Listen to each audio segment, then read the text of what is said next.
No fue hace mucho que el doctor Luis Fallas impartió la primera conferencia sobre Aristóteles. Precisamente, pues, él como especialista en filosofía antigua, pues le correspondía arrancar con esa serie de conferencias que vamos a impartir.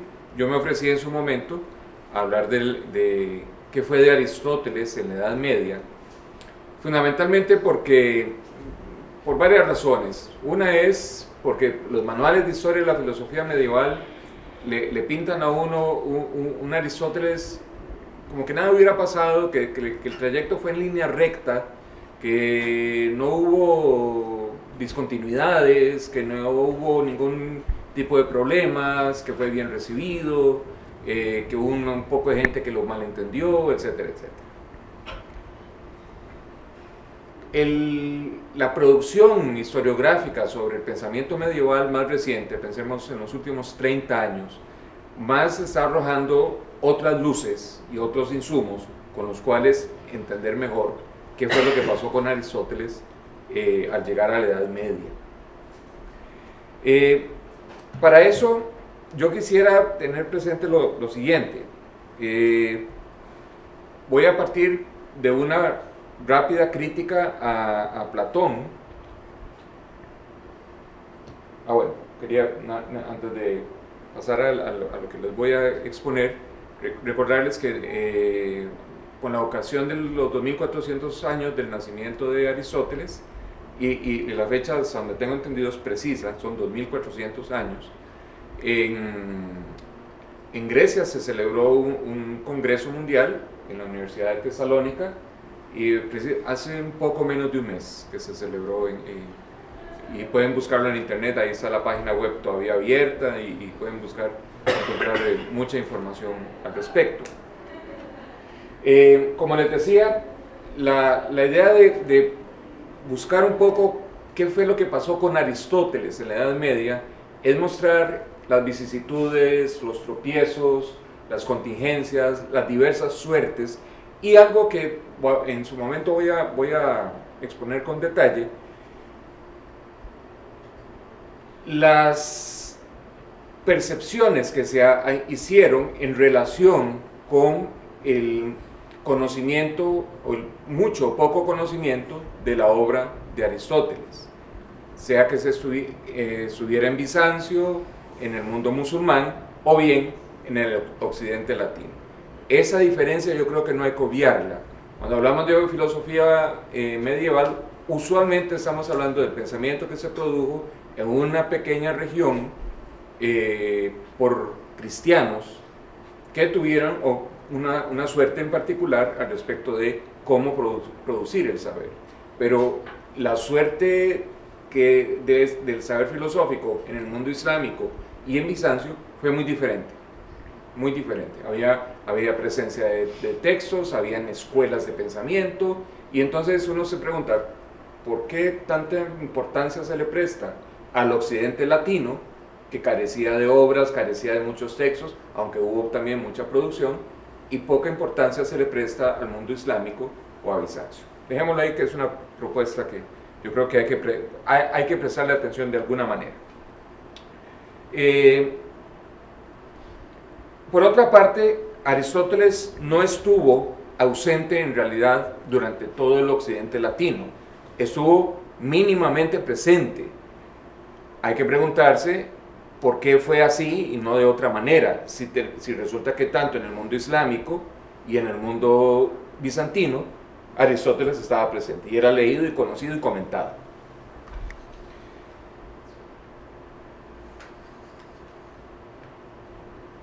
Bien, en virtud de eso, armé 3 apartados de esta conferencia. El primero, que lo voy a dedicar a recordar un poco la crítica que hace Aristóteles de Platón, para luego pasar a lo que yo le he llamado la metafísica de las esencias, que es una adaptación de una expresión acuñada por Etienne Gilson.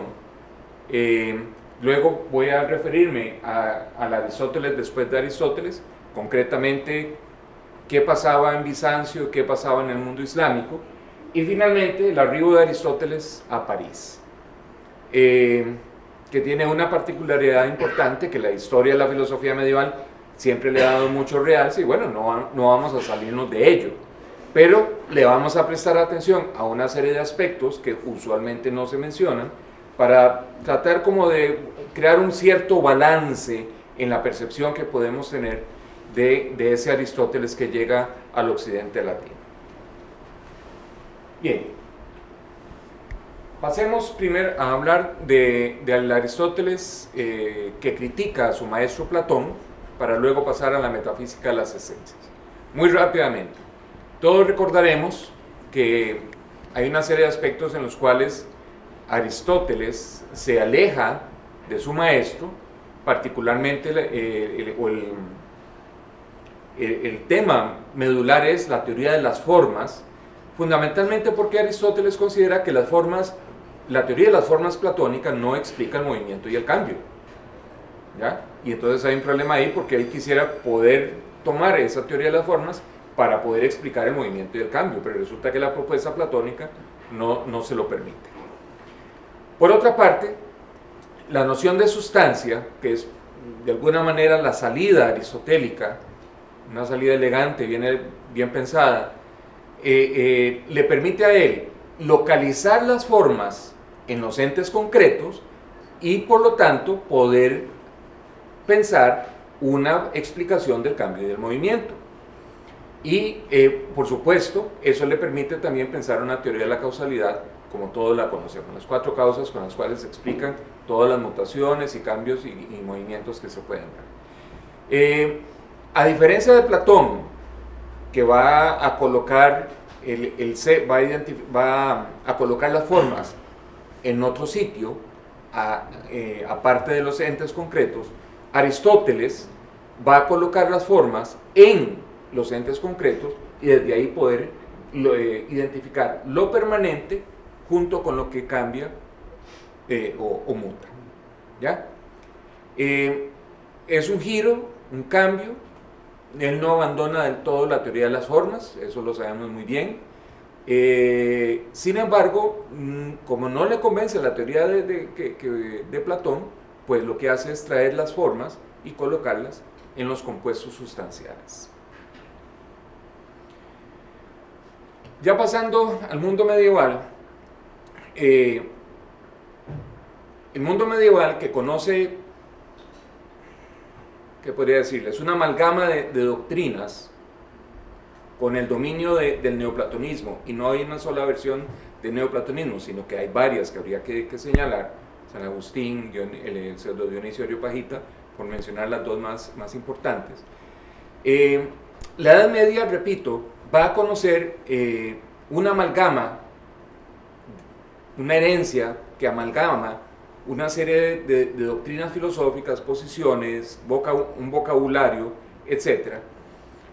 Y uno de los aspectos que va a heredar precisamente el pensamiento medieval es esa identificación que desde Platón ya se tenía entre el ser con lo inteligible y con lo inmutable, o con la idea de perfección. Recordemos este texto del Timeo: ¿cuál es el ser eterno que no nace jamás y cuál es aquel que nace siempre y no existe nunca? Para Platón, el ser es algo inteligible, pero también algo inmutable. Una razón de más para no prestarle atención a los entes concretos, porque lo propio de los entes concretos es la contingencia. Y por lo tanto, las posibilidades de conocimiento no pueden residir en los entes. Tendría que residir en aquello que es permanente, que es inmutable, que hace a los entes inteligibles, que son las esencias o las formas. Entonces, ya en la Edad Media, tomando esa herencia neoplatónica, empiezan a elaborar una teoría del conocimiento que no consiste en ir a las cosas mismas y explorar tal como están hechas ahí de modo concreto, sino en dirigirse a la mente de Dios, porque allí están las cosas tal como él ha pensado, de acuerdo con los modelos arquetípicos, y que además nos muestran toda su perfección. Muy diferente a lo que sucede en el mundo concreto, donde esas esencias materializadas en individuos son simplemente copias pobres, disminuidas de una realidad que está más rica en la mente divina. Conocer es contemplar en el mundo medieval. Conocer es contemplar, no es otra cosa. No se trata de explorar el mundo, se trata de alcanzar el pensamiento de Dios, cómo Dios pensó la realidad. ¿Ya? Un magnífico ejemplo de ello es precisamente la obra de Juan Escoto Erúgena sobre las naturalezas, donde uno dice, pero ¿cuál es la preocupación que él tiene? Comprender cómo Dios entiende las cosas.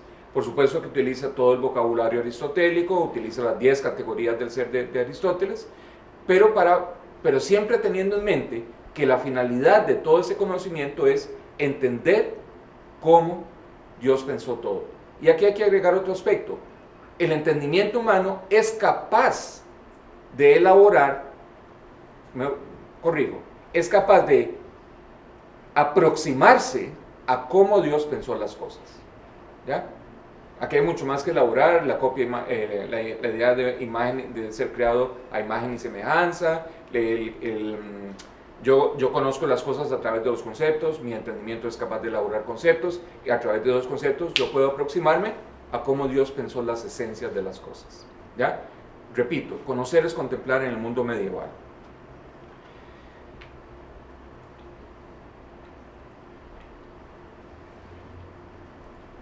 Y la preocupación ontológica fundamental en el mundo medieval, Tomás de Aquino, incluso, que va a ser el que se salga un poco de ese canasto, no va a ser tan diferente, aun cuando, repito, introduce un giro que ahora voy a mencionar.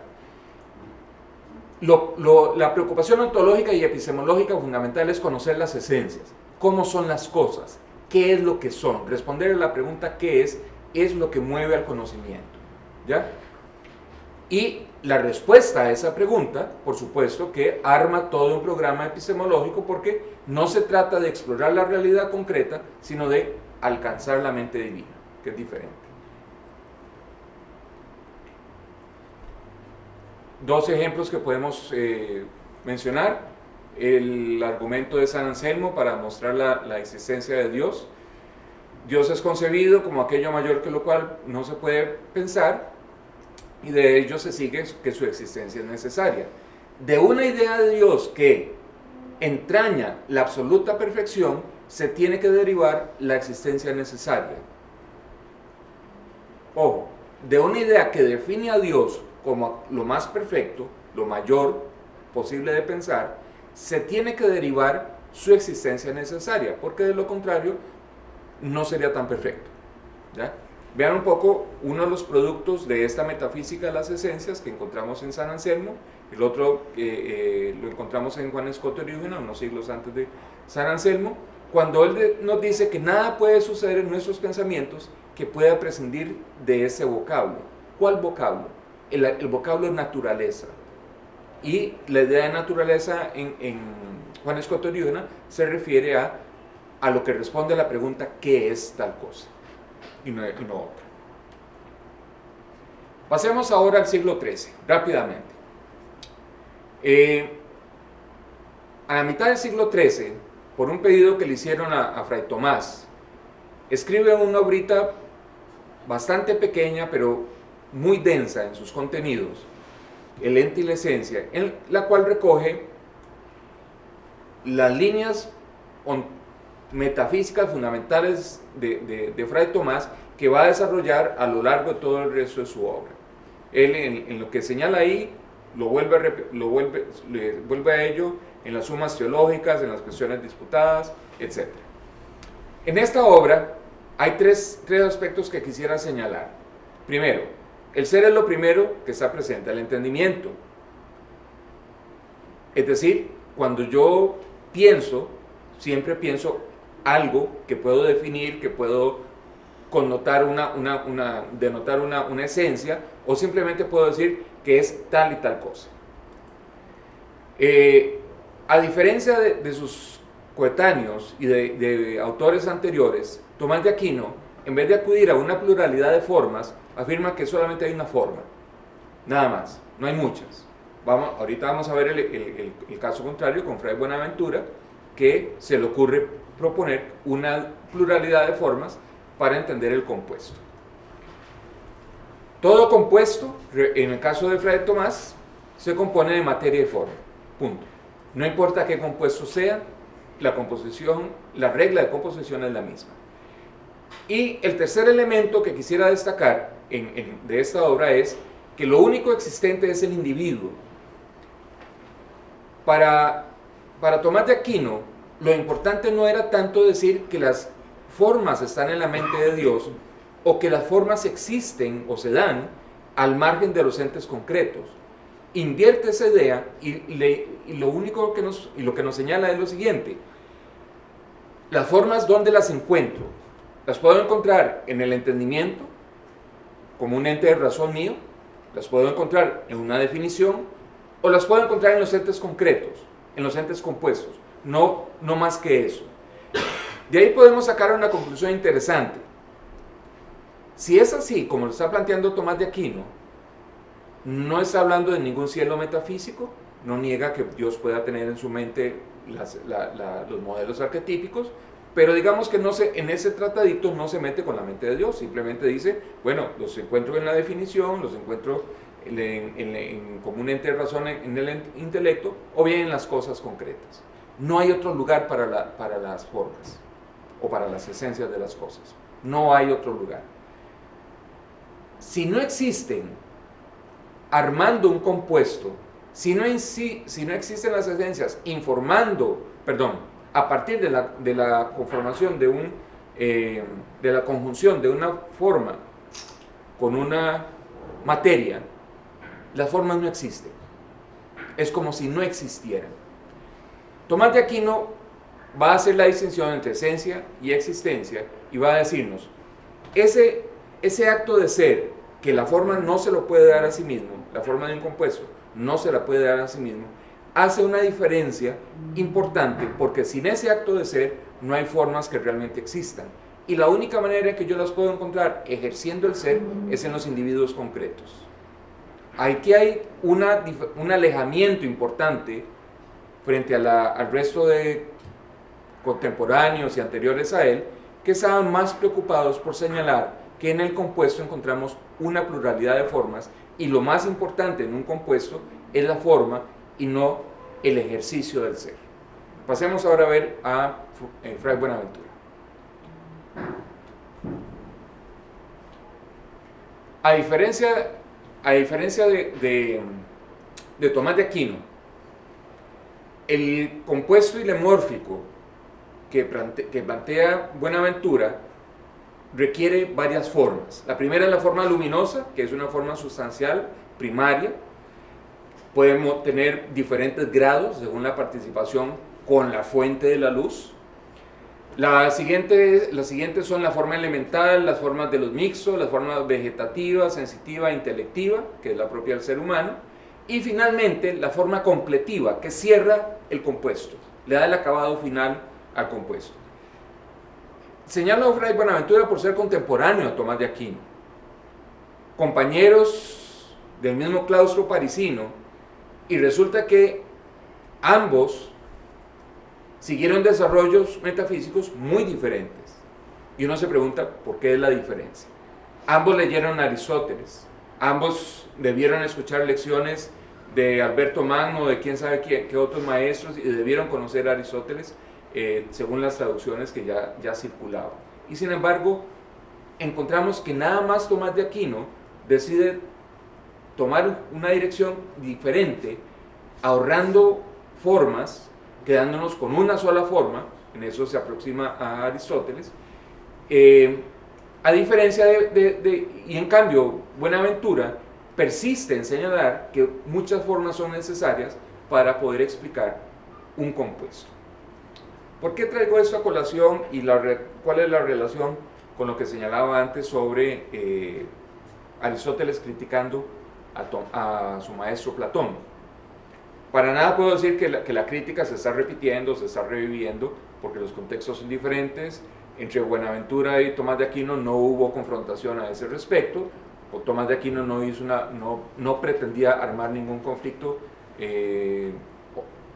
o una crisis ontológica, pero sí encontramos que gracias a la lectura que él hace de Aristóteles y de Averroes, que son las dos fuentes fundamentales en el ente y la esencia, él establece una diferencia importante frente a la gran tradición neoplatónica que dominaba en la Edad Media y que se encargaba de señalar, de afirmar la pluralidad de formas, de la cual por supuesto Bonaventura es deudor.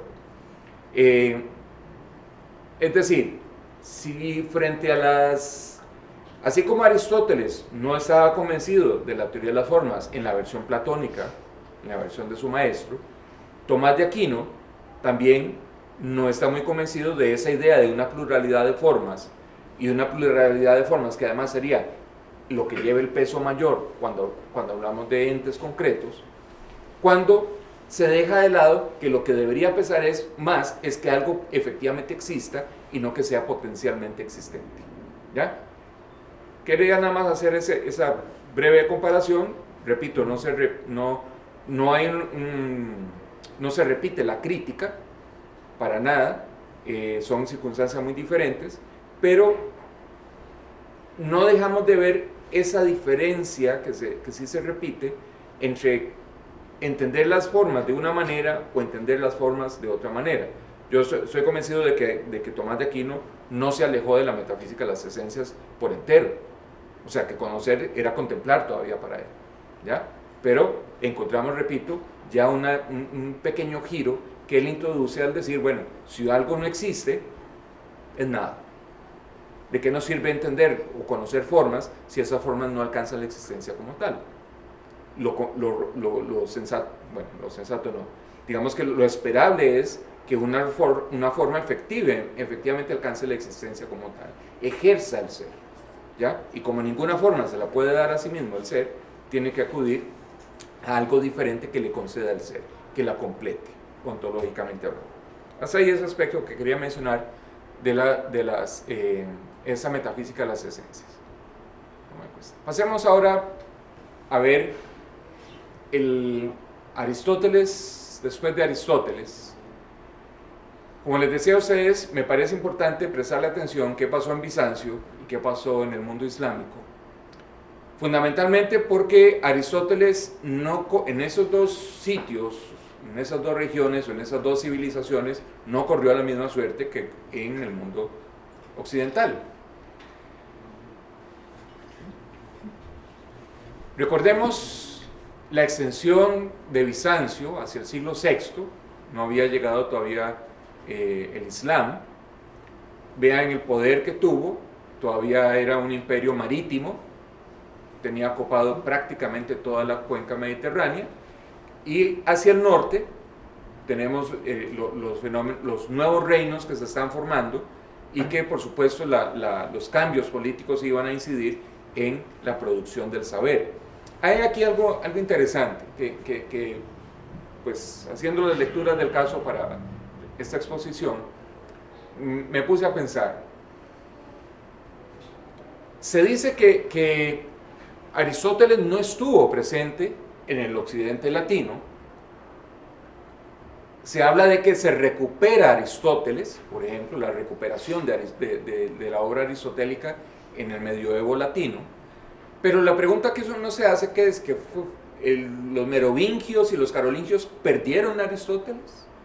Es que llegó una serie de unas hordas de lombardos o ostrogodos, no sé, o de hunos o lo que fuera, y se llevaron toda la biblioteca de Aristóteles que había en los monasterios o palacios en los límites norte del Imperio Romano.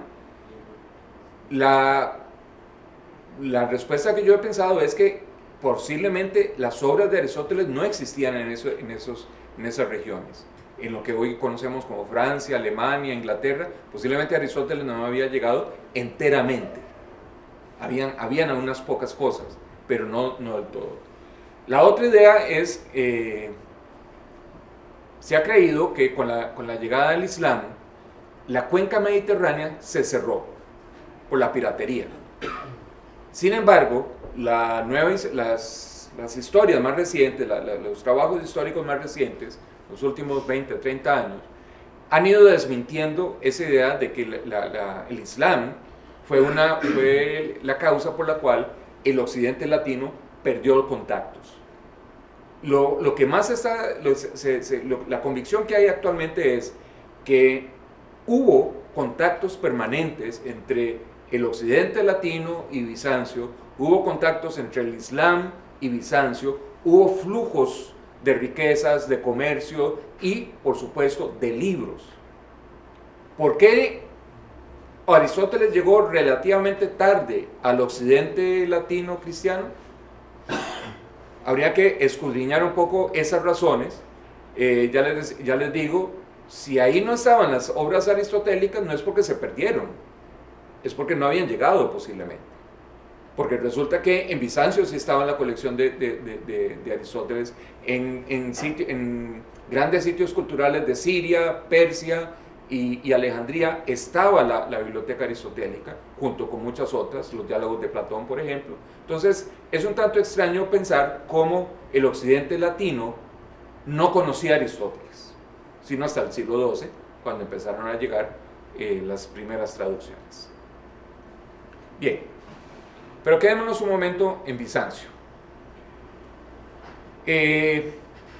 Cualquier manual de historia del pensamiento medieval o del pensamiento bizantino, etc., les puede arrojar una serie de evidencias de la cantidad de pensadores que Bizancio tuvo y que se dedicaron al conocimiento, al comentario, al estudio y hasta la crítica de Aristóteles. Ahí tenemos, bueno, Alejandro de Afrodisias, que va a ser pues uno de los que se va a encargar de la obra de Aristóteles.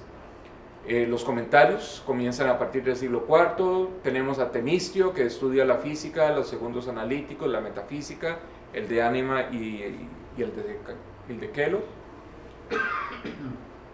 o Chelo. En Alejandría tenemos a Juan Filipón, que estudia estas obras de Aristóteles. Y Juan Filopón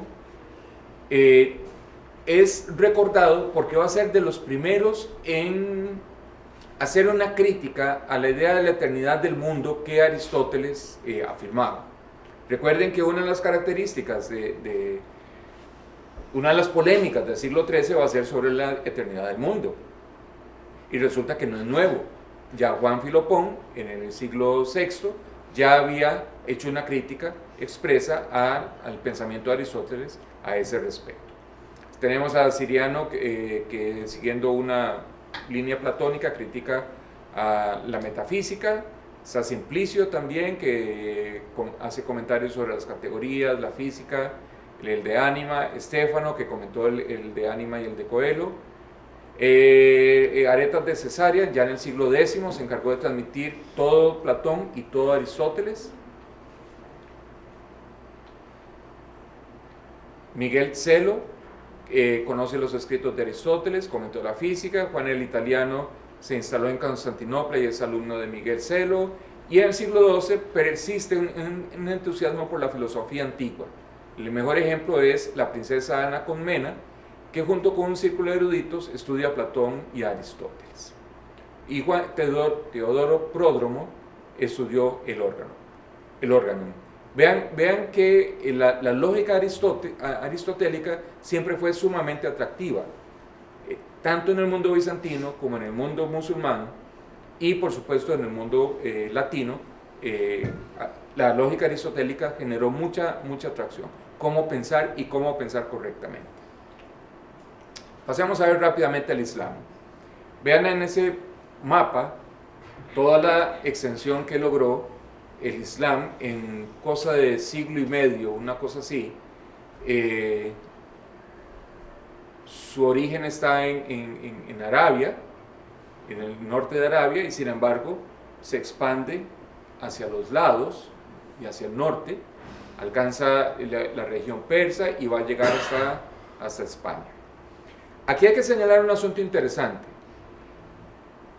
Cuando se habla de la aparición del Islam y de su expansión, uno podría creer que no había nada en ello, o que los pueblos que ahí habitaban eran pueblos sin cultura, eran pueblos sin religión, o quién sabe qué. Todo lo contrario. El surgimiento y expansión del Islam hay que entenderlo hacia regiones donde habían centros culturales importantes, habían lenguas culturales importantes como el griego y el siríaco, y habían religiones ya instaladas. Es decir, que la expansión del Islam acontece en un mundo donde ya había cultura, donde ya había vida religiosa. Y eso no podemos obviarlo por varias razones. Una de ellas es que buena parte del saber se encontraba en los monasterios nestorianos, monofisitas, monasterios cristianos al fin y al cabo, monasterios ortodoxos también, y eran monasterios que se encargaban precisamente de salvaguardar el saber. Los musulmanes, las primeras, a partir del siglo VII, siglo VIII, empezaron a interesarse por el saber antiguo. Contaron con el beneplácito de los gobernadores y contaron con mecenas. Eso por supuesto que facilitó todavía más el estudio, el movimiento de traducción de todas las obras del saber antiguo al árabe para poder leerlo y para poder hacer la teología y la filosofía islámica. Aquí hay que señalar otro aspecto. En Persia había un centro cultural. Eso quiere decir que va a ser un sitio donde se va a desarrollar pensamiento filosófico, al igual que en el Medio Oriente, Siria, Alejandría y por supuesto en España. Eso no es un asunto casual, es un asunto que depende de la presencia de comunidades cristianas que inicialmente eran las depositarias de un saber antiguo importante. En Francia ha habido un poco de polémica porque algunos han querido sostener que Aristóteles llega a la Edad Media pero por los cristianos, no llega por los musulmanes, y que en realidad los musulmanes no le aportan nada a la cultura europea. El que planteó esa idea, por supuesto que inmediatamente fue acusado de islamófobo y hubo un poco de polémica, creo que ya el asunto pasó. Pero inicialmente hubo un poco repito, de polémica, porque se quería negar que efectivamente el Islam hubiera aportado algo a Europa. Y se quería acentuar el hecho de que si el saber llegó al occidente latino, fue gracias a los cristianos que estaban en el mundo islámico, no gracias a los árabes. Ahora bien, hoy sabemos, sin embargo, que muchas obras primero llegaron al occidente latino por traducciones árabes, y fue después que llegaron por traducciones que se hicieron directamente del griego al latín o bien del siríaco al latín. Es decir, que negar que haya un aporte del mundo islámico al pensamiento occidental latino es un poco como estrechar la mirada. Además de que hay que agregar que muchas obras de Aristóteles entraron al occidente latino acompañadas de un sinfín de obras espurias que fueron escritas en el mundo musulmán, que pasaron como obras de Aristóteles, y no fue sino hasta después que con un poco de crítica literaria que se dieron cuenta que no reproducían la doctrina real de Aristóteles, o bien la reproducían solo parcialmente, que estaba tal vez mezclada con mucho neoplatonismo, etcétera, etcétera. Pero eso se le debe al mundo musulmán. Bien, bueno, esto ya lo estoy señalando. Como les decía a ustedes, el estudio de la filosofía antigua cobra atención casi inmediata para los pensadores musulmanes. Cuentan con el apoyo de gobernantes y mecenas, y empieza a darse un flujo hacia Bizancio precisamente para conseguir copias, libros, cosas muy raras que debían costar mucho dinero, pero que consideraban que era una inversión importante. Y aquí no podemos dejar de ver la asociación entre el saber y el poder. Estamos hablando de que los científicos árabes contaban con el apoyo de gobernantes y mecenas. Quiere decir eso que tenían todo el permiso del caso para dedicarse al estudio. Recuerden a Averroes, que cuenta la biografía que se escribió de él, que solamente en 2 noches dejó de estudiar, y contaba con mecenas, es decir, con gente que les pagaba para que se dedicaran al estudio. ¿Ya? Por supuesto que eso se traducía en una fortaleza importante, una fortaleza cultural y por supuesto una fortaleza política que ningún gobernante iba a descartar.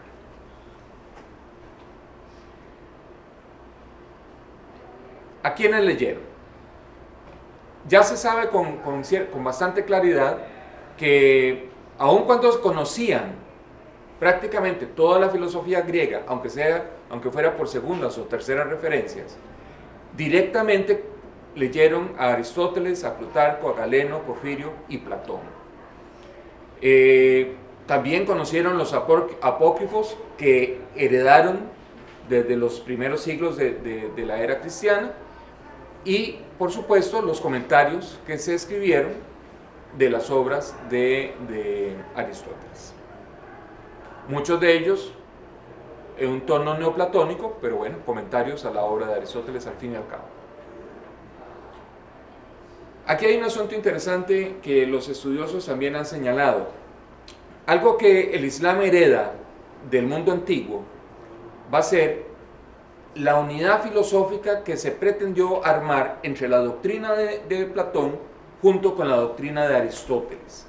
Es decir, que tanto la escuela de Atenas como de Alejandría les interesó poder determinar cuáles eran los puntos de contacto entre ambas filosofías y armar un corpus que fuera el resultado de ellos dos, de tal manera que se lograra una unidad filosófica en lugar de mantener dos filosofías diferentes.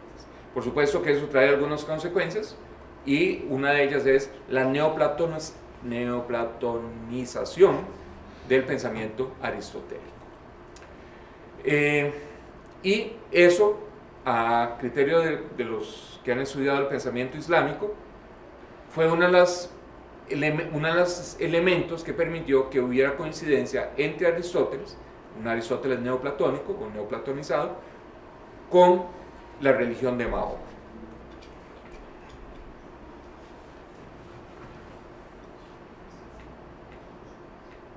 Bien, pasemos rápidamente al Aristóteles que llega a París. Aristóteles llega a París o llega al occidente latino desde muy temprano. Se le conocen las categorías, se conoce el de interpretaciones y por supuesto que se conocen referencias de Aristóteles. La obrita de las categorías viene acompañada de un tratadito neoplatónico de Porfirio, una introducción que él escribe a las categorías y que se conoce como la Isagoge. La Isagoge tiene un mérito muy singular. Es la que introduce, es la que va a animar la polémica de los universales que va a caracterizar a la Edad Media y que llega hasta nuestros días, que puede llegar todavía hasta nuestros días. Boecio hizo algunos comentarios a las obras anteriores y eso es hasta el siglo XII. A partir del siglo XII empiezan a ingresar al occidente latino las primeras traducciones, pero eran traducciones que se hicieron en el Monte San Michel, en lo que hoy conocemos como Francia, a partir del año 1125 aproximadamente. La llegada de Aristóteles fue por oleadas y se extendió aproximadamente hasta el año 1275, cuando ya se completó la traducción de todas las obras de Aristóteles. Repito, venía también con un sinfín de obras espurias o apócrifos que con el tiempo fueron dándose cuenta que no eran de Aristóteles propiamente, o que solo parcialmente o simplemente reflejaban su doctrina. Algunos traductores famosos, Jacobo de Venecia, Guillermo de Moerbeke, Miguel Escoto, van a ser algunos de los que se encarguen de esas traducciones. Al respecto de las traducciones hay mucho que decir y es un asunto bastante estudiado todavía, fundamentalmente porque la pregunta que se hacen los estudiosos del pensamiento medieval o de la literatura medieval es cómo hacían las traducciones, con qué materiales hacían las traducciones.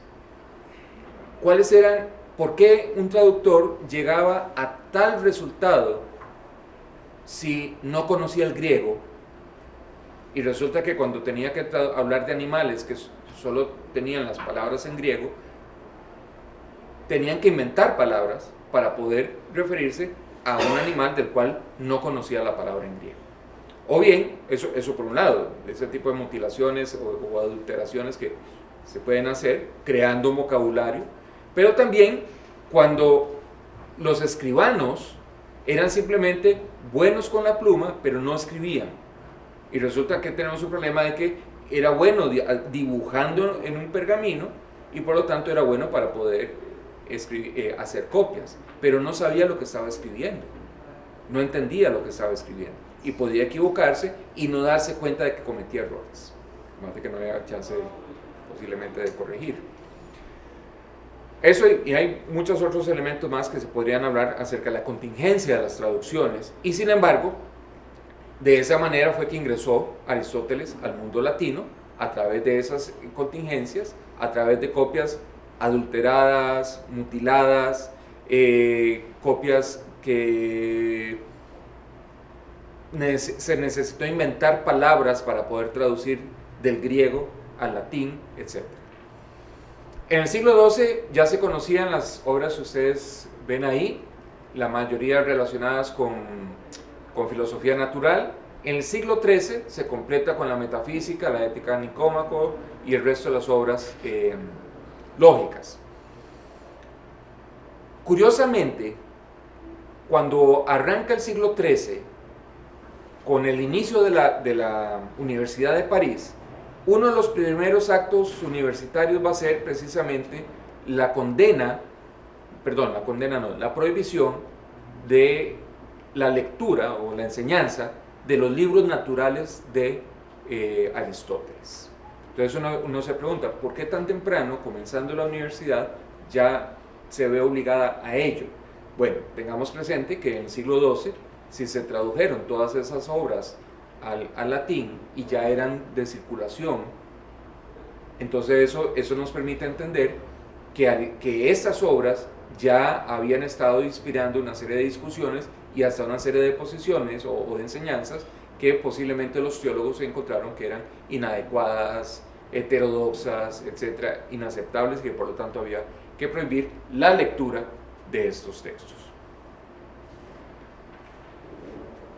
Desde muy temprano Aristóteles se convirtió en una amenaza para los teólogos. Y quiero recalcar los teólogos, porque los que se encargaron permanentemente de señalar que Aristóteles era un peligro, era algo que había que mantener bajo control, bajo vigilancia, eran los teólogos. Los maestros de artes nunca llamaron a ningún tipo de prohibición ni nada por el estilo.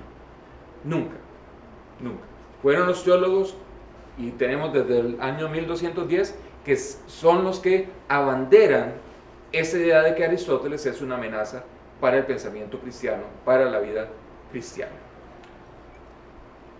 Ahí tienen una cita del cartulario, es tomada de ese sínodo de 1210. Ni los libros de Aristóteles sobre filosofía natural, ni los comentarios se han de enseñar públicamente o en secreto en París, bajo pena de excomunión. Vean que el castigo no era simplemente expulsión de la universidad o que tuviera que pagar una fianza o algo por el estilo, no, era excomunión, y que posiblemente era el riesgo mayor que se podía correr a alguien, posiblemente muy próximo a morir o perder la vida, ¿ya? Vean, estamos hablando de un mundo cristiano que tiene su horizonte, está armado de esa manera. Ser excomulgado era el peor castigo que podía alguien sufrir en vida. ¿Ok?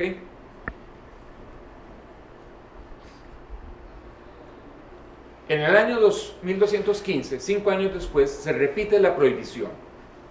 Se recuerda a dos herejes, David de Dinant y Amalrico de Bene, y se menciona a un Mauricio el Hispano. No se sabe quién es a ciencia cierta. Los historiadores se aventuran a afirmar que están hablando de Averroes, que había pocos años antes había fallecido en Córdoba, España, y que posiblemente ya circulaban o se conocían algunas de las obras de él, algunos de los comentarios que él escribió a la obra de Aristóteles. Pero no hay certeza de quién era ese Mauricio el Hispano realmente. Eso es una conjetura que se tiene. En el año 1231 se da un acontecimiento muy interesante. La Universidad de París se va a huelga. ¿Por qué razón? Porque resulta que en una taberna, en una disputa, en un pleito, en una refriega, en una taberna, fallecieron unos estudiantes de la Universidad de París. Y entonces la huelga consistió en exigir protecciones, privilegios para los estudiantes y maestros de la universidad. Hasta tanto no les concedieran lo que pedían, no regresaban. Y tuvo que intervenir el Papa Gregorio IX precisamente para poder lograr una conciliación y que la universidad pudiera volver a funcionar. Duró 3 años la huelga.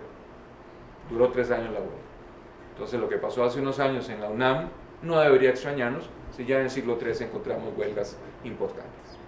¿Okay?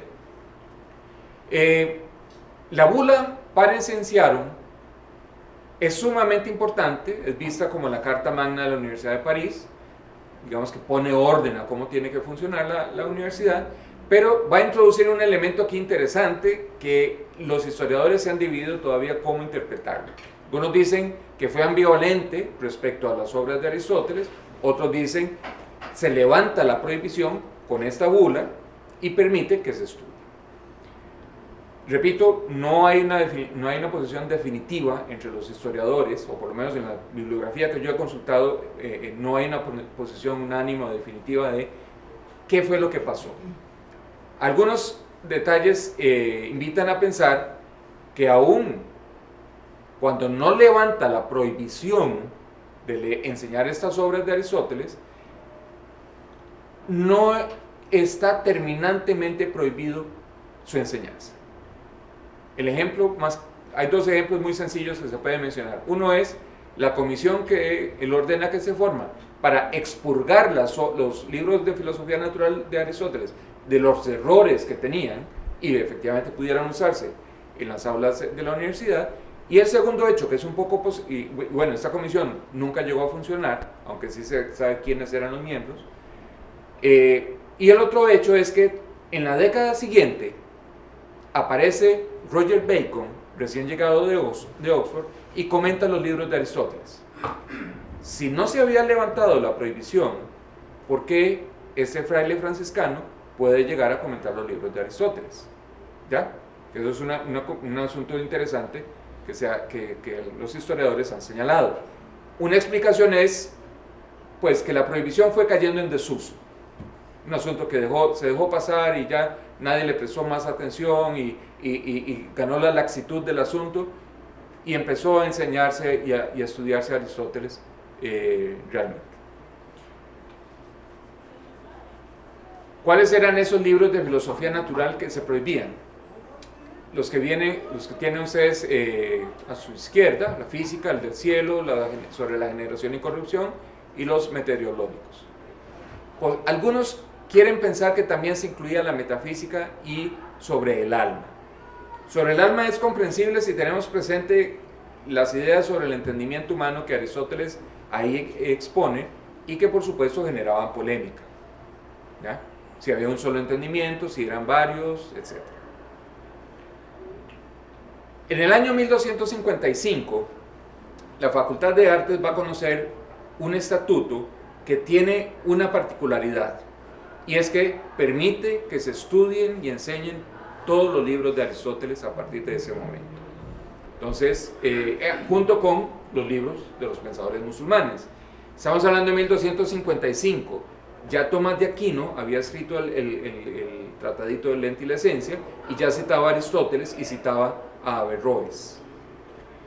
¿Qué nos quiere hacer pensar esto si unimos ese hecho con que Fray Roger Bacon había expuesto a Aristóteles? Que eran teólogos. Eran teólogos exponiendo a Aristóteles. No es lo mismo que un maestro de artes. Esto tiene varios correlatos. Uno, la Facultad de Artes cumplió una función propedéutica, enseñaba las artes liberales que eran necesarias para poder pasar a estudiar teología, medicina y derecho. Todos los estudiantes universitarios pasaban por la Facultad de Artes antes de pasar a las demás facultades. Con la llegada de Aristóteles y los textos musulmanes, se presenta un fenómeno que era completamente novedoso en Occidente, un corpus filosófico completo, que los llevó a los maestros de artes a ver que ellos podían hacer algo más que simplemente ofrecer un saber propedéutico. Vean que aquí hay un cambio importante en la concepción de la filosofía. Mientras que la filosofía, hasta ese momento, había estado en manos de los teólogos, ellos se encargaban de hacer y enseñar la filosofía, resulta que a partir de la llegada de Aristóteles y de cómo se empiezan a usar en la Universidad de París, cómo se empiezan a leer y enseñar, resulta que aparece un nuevo saber que compite con la teología. La filosofía puede valerse por sí misma, la filosofía gana en autonomía, la filosofía puede ser expresa por filósofos o por artistas, si quieren usar esa otra palabra. Mientras que Roger Bacon y Tomás de Aquino podían usar, comentar, enseñar a Aristóteles, porque eran teólogos, no así lo podían hacer fácilmente los maestros de artes, porque no eran teólogos, porque ellos no sabían hacer filosofía como tal. ¿Ya? Ese es un punto que no podemos perder de vista, porque una década después, cuando ya encontramos a Sigerio de Brabante lo encontramos como maestro regente de la Facultad de Artes, empieza a escribir tratados de filosofía, pero tratados de filosofía que riñen con lo que los teólogos enseñan en su facultad. ¿Ya? Y ahí tenemos un conflicto importante que el mismo Fray Buenaventura en 1267 va a empezar a señalar, que hay una serie de señores que están enseñando una serie de doctrinas que son erróneas, que son contrarias a la fe. Lo mismo Roger Bacon, que va a regresar a París en la década de los 60, va a hacer exactamente lo mismo, señalar esos errores que se están enseñando en la Facultad de Artes, porque ellos se atribuyen la potestad de hacer filosofía. El momento más álgido va a ser la crisis de 1270 a 1277. Las dos protagonizadas por el mismo obispo, el obispo de Tien-Tampier. En el año 1270 condena 13 tesis relativas a cuestiones cosmológicas, cuestiones psicológicas y cuestiones teológicas, que eran tomadas de textos, posiblemente de Sigerio de Brabante y de Boecio de Dacia, y tal vez de algún otro más que no se conserva registro, y que se condenaron como tesis heréticas o como tesis heterodoxas que no debían ser enseñadas. De lo contrario se excomulgaban a quien las enseñara o defendiera. Era una condena dirigida a los maestros de artes. La misma intención mueve la condena de 1277. Aun cuando el Papa Juan XXI le encomienda al obispo Tampier averiguar qué está pasando, Tampier, para ganar un poco de tiempo, adelanta trabajo y pocos meses después de recibir la encomienda del Papa Juan XXI, ya tenía la lista de 219 tesis, la colección de 219 tesis lista para la condena, el 7 de marzo de 1277, el día que falleció, el tercer aniversario de la muerte de Tomás de Aquino. La colección tiene una presentación muy curiosa, es una colección desarticulada, nada sistemática, no se sabe a ciencia cierta de dónde proceden todas, se ha logrado un buen porcentaje de identificar que parcialmente que responden o corresponden a unos ciertos sexos de tales señores, pero hay una buena cantidad de tesis que no se sabe de dónde salen, no se sabe por qué fueron condenadas, porque no presentan realmente ningún error. Y lo otro que algunos historiadores han señalado es que posiblemente esas son tesis que fueron tomadas de disputas orales entre estudiantes, porque la tesis, la historia, la condena viene introducida por una carta del obispo Tampier, donde habla de estudiantes de artes que han estado discutiendo o enseñando tales tesis. No se habla de maestros, se habla de estudiantes. Entonces eso ha hecho pensar a algunos historiadores que posiblemente el escenario al cual se refiere toda la condena es estudiantes, bachilleres de la Facultad de Artes que se han entregado al ejercicio de la discusión oral y que posiblemente de ahí se tomaron nota de esas tesis que luego son condenadas.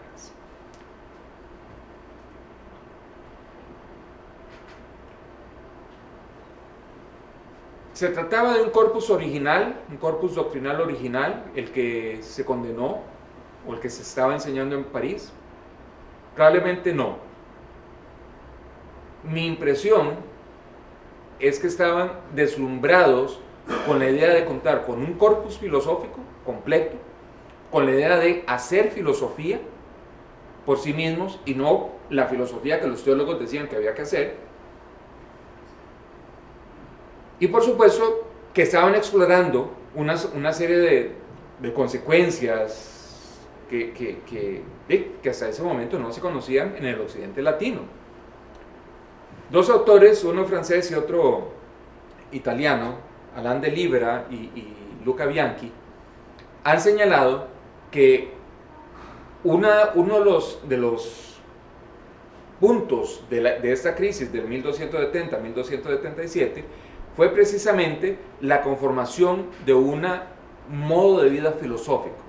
La idea de que la filosofía adquiriera autonomía gracias precisamente a la filosofía que conocieron a través de Aristóteles y los comentadores musulmanes. Y que eso, por supuesto, significó una amenaza, una competencia importante para los teólogos. Por lo menos podría decir que para todos, para unos más, para otros un poco menos.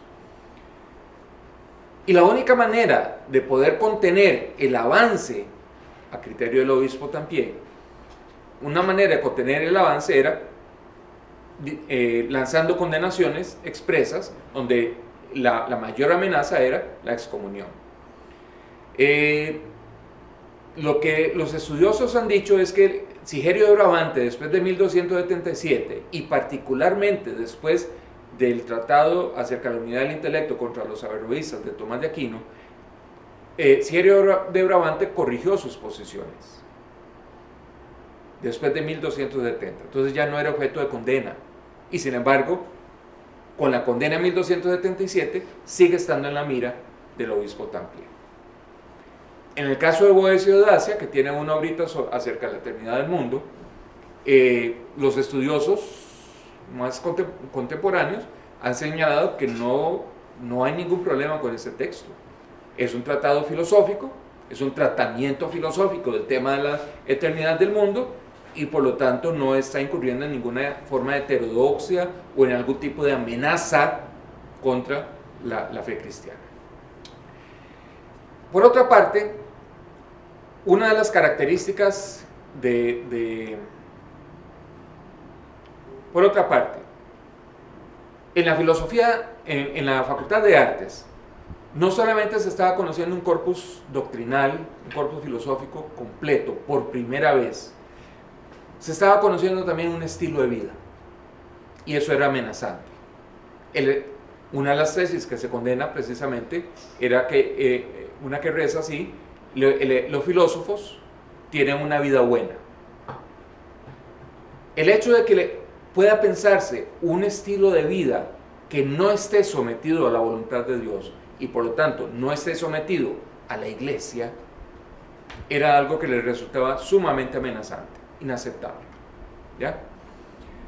Estas son tesis que yo he recogido de autores como Alain de Libera, Luca Bianchi y otros que por ahí que ustedes podrían fácilmente localizar. Eso por un lado. Uno se puede hacer la pregunta si esto detuvo si esto detuvo el estudio de Aristóteles, si esto detuvo el estudio de los pensamientos, del pensamiento musulmán en el occidente latino. La respuesta yo creo que todos la sabemos, no lo detuvo en lo más mínimo. Generó desconfianza, generó la idea de que la teología empezara a hacerse al margen de la filosofía, pero eso también tuvo una ganancia importante. La filosofía se empezó a desarrollar por sí misma, siglo XIV en particular. Pero no hubo, en realidad, un freno a la obra de Aristóteles, no hubo ningún intento por sacarla del occidente latino, sino simplemente ver cómo se incorporaba. ¿Ya? Y yo creo pues que la historia siguiente a este momento nos puede indicar muchísimo más. Ok, hasta acá llego y muchas gracias.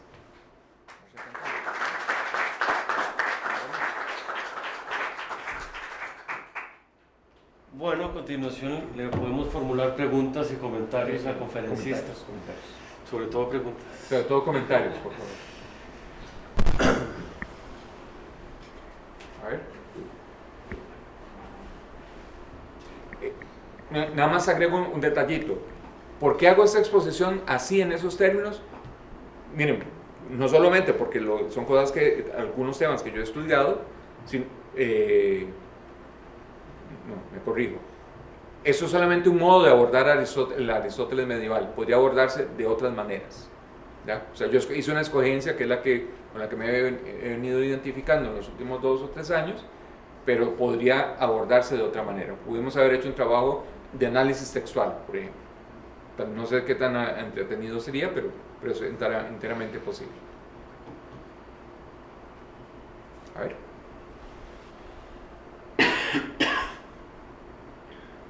¿Bien? ¿Nada? ¿Tan claro y aburrido es Aristóteles? Claro, sí. ¿Aburrido? No. A ver, por favor. Para recortar esta duda, usted habló de la teología como una ciencia autónoma, ¿es correcto? ¿Qué papel desempeñaba la teología a nivel general dentro de las sociedades medievales, por ejemplo? Si también por ahí, pregunto, ¿había llegado a la filosofía de Platón o no? Ok, tres cositas para responderle. Primero, algo que animó a hacer esta presentación y no otra es mostrar que el pensamiento no sigue caminos rectos o rectilíneos, sino que el pensamiento se mueve con tiempos y destiempos, con avances rápidos, avances lentos, en múltiples direcciones, etc. Y eso yo creo que no podemos perderlo de vista. Ya entrando a sus consultas.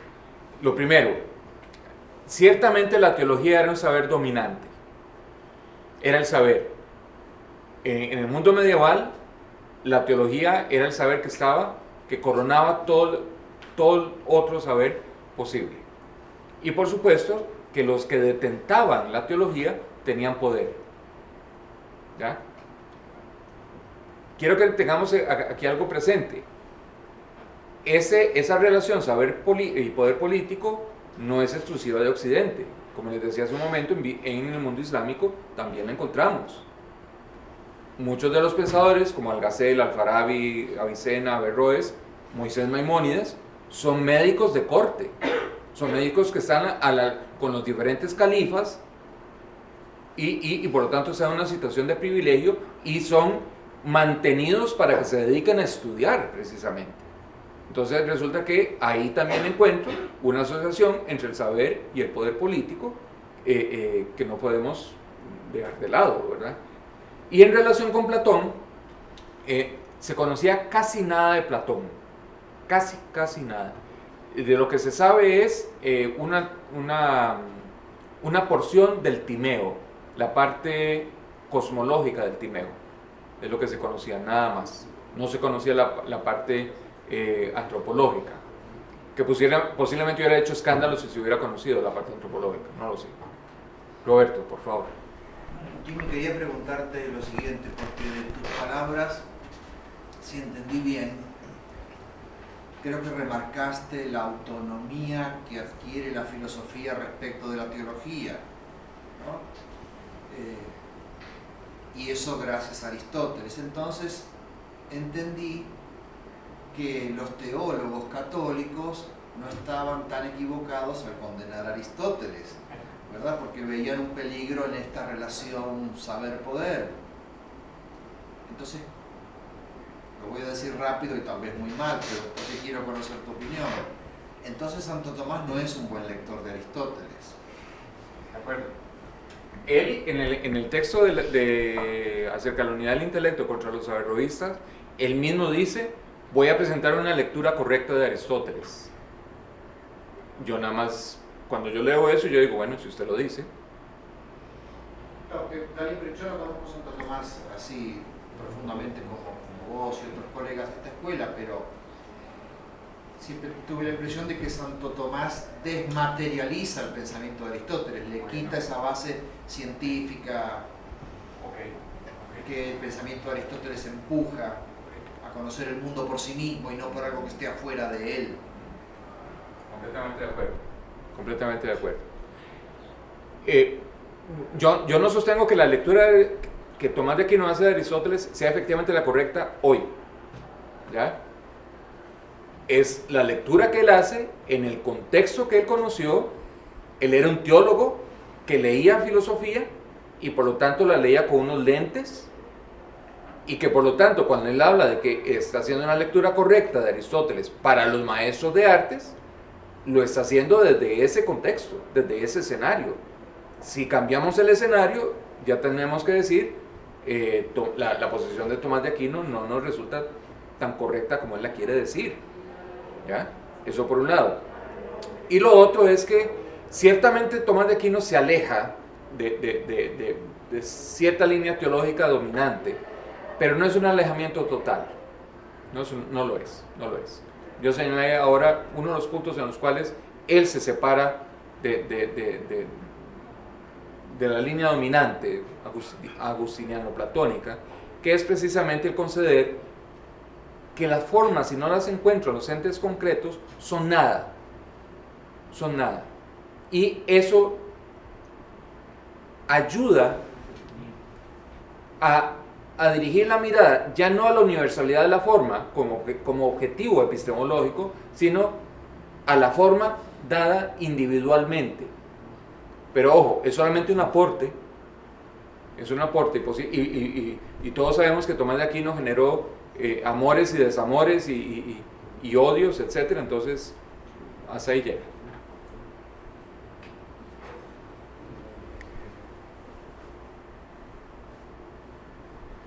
Bien, ¿algo más? Bien, dígame, por favor. Podríamos decir entonces que en ese siglo básicamente que se da la ruptura entre la teología, inicia, no sé, por decirlo así, se da el nacimiento de la filosofía. Ahí es donde, digamos, en París, digamos como que la filosofía toma más auge, o ¿qué se podría decir sobre la filosofía específicamente en ese momento en París? Eso sería una respuesta que podría llevarnos hasta la madrugada. Voy a tratar de limitarme a unos pocos segundos. La filosofía que se genera a partir del siglo XIII es una filosofía nueva. No es filosofía antigua revivida, no es filosofía antigua resucitada, no es una filosofía, ni siquiera es una continuación con la filosofía antigua. Es algo completamente nuevo, un fenómeno nuevo que está asociado con la filosofía que se venía enseñando por los teólogos, con la incorporación de un corpus de pensamiento árabe y aristotélico, que está asociada con una institucionalización del saber, que no podemos perderlo de vista. El fenómeno universitario, un fenómeno medieval, imprimió un sello en cómo se piensa, cómo se enseña, cómo quiénes entran, quiénes salen de la universidad, etcétera, etcétera. Por ejemplo, las mujeres nunca estudiaron, solamente estudiaban los varones. El ser estudiante universitario era asumir un carácter parecido al clerical, etcétera, etcétera. Entonces, el nacimiento, si hablamos de que en el siglo XIII hay un nacimiento de la filosofía, que yo no sé si la expresión es la más apropiada, tendríamos que pensarlo tomando en cuenta todos esos factores. Yo preferiría pensar en que en el siglo XIII empieza a hacerse filosofía con independencia de la teología. Eso me parece mucho más razonable a pensar que inicia la filosofía. Porque además no inicia solamente como un ejercicio mental, inicia como un estilo de vida. ¿Ya? Que después, Alain de Libra va a ser uno de los que va a señalar esto, después lo vamos a encontrar en el siglo XIV, siglo XV, por ejemplo en las academias. Ya, eso.